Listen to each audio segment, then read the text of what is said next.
What's going on, guys? This is DVRIEN back with a new video for you guys, and today I'm going to be showing you guys how to make an 80s beat for TORY LANEZ. Now, when TORY LANEZ first announced that he was going to drop an 80s beat, I was kind of skeptical, but I ain't gonna lie, I ended up liking it a lot more than I thought. So it inspired me to make this beat, so I decided to make one and break it down for you guys.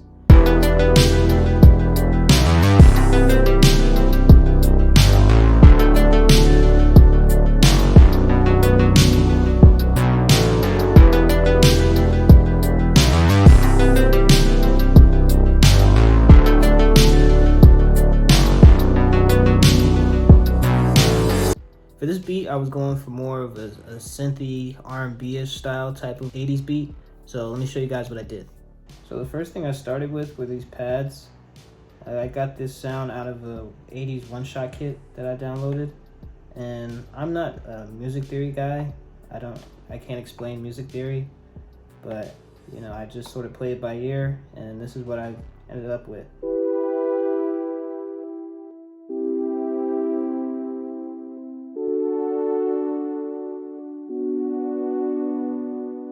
I do very basic mixing when it comes to my melodies.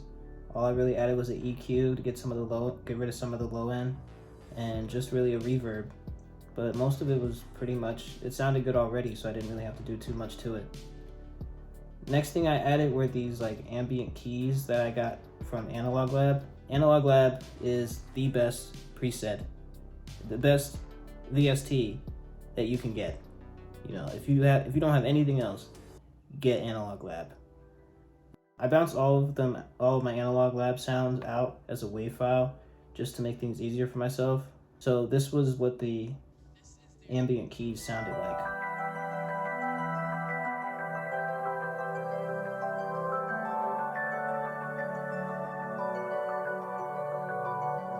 I mixed them the same way that I mixed the pads with the EQ and reverb, and this is what they both sound like together.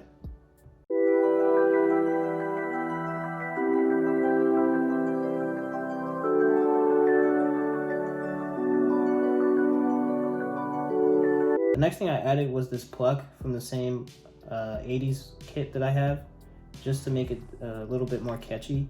The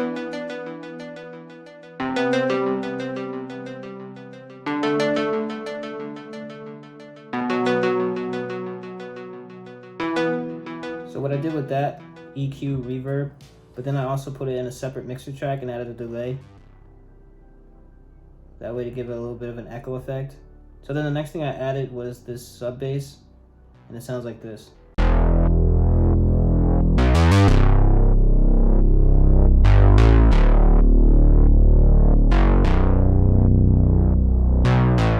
This is what everything sounds like all together.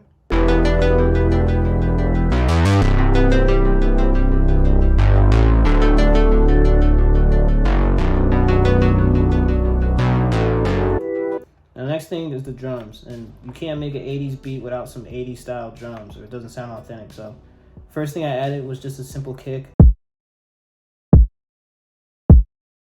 I don't do too much heavy mixing on my drums. All I really add is a soft clipper in the master channel, so don't worry about going too crazy with making the drums with the kick sounding so hard, because just adding the soft clipper would do everything that you needed to. Next, I added this snare.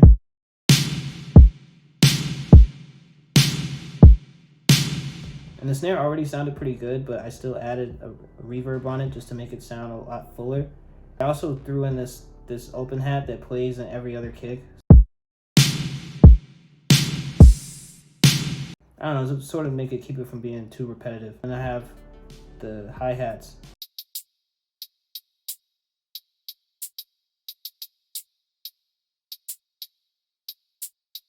I also threw some reverb on the hi-hats, just a little bit. But then I even used Fruity Flangus, and I went to presets, and I hit modulation. So then that way it makes it sound a lot fuller. So this is what the drums sound like all together.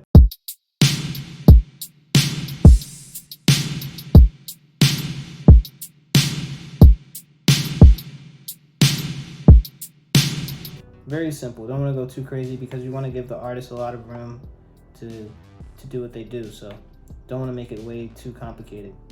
So for the outro, I wanted to do something a little bit different.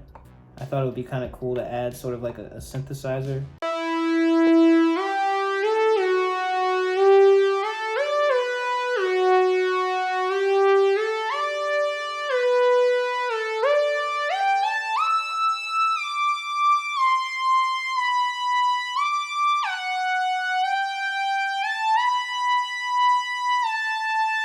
To build up for each hook and also the outro, I added this reverse cymbal.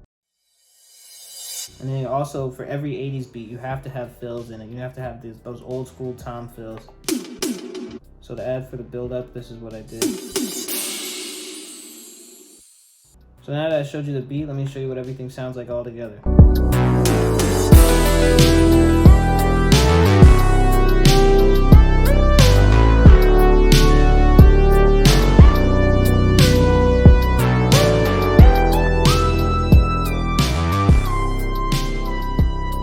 Yeah, so that's the whole beat. I hope you guys enjoyed this video. Feel free to drop a like and also comment below what other tutorials you want to see me do in the future. Thanks again for watching, and I'll see you guys in the future.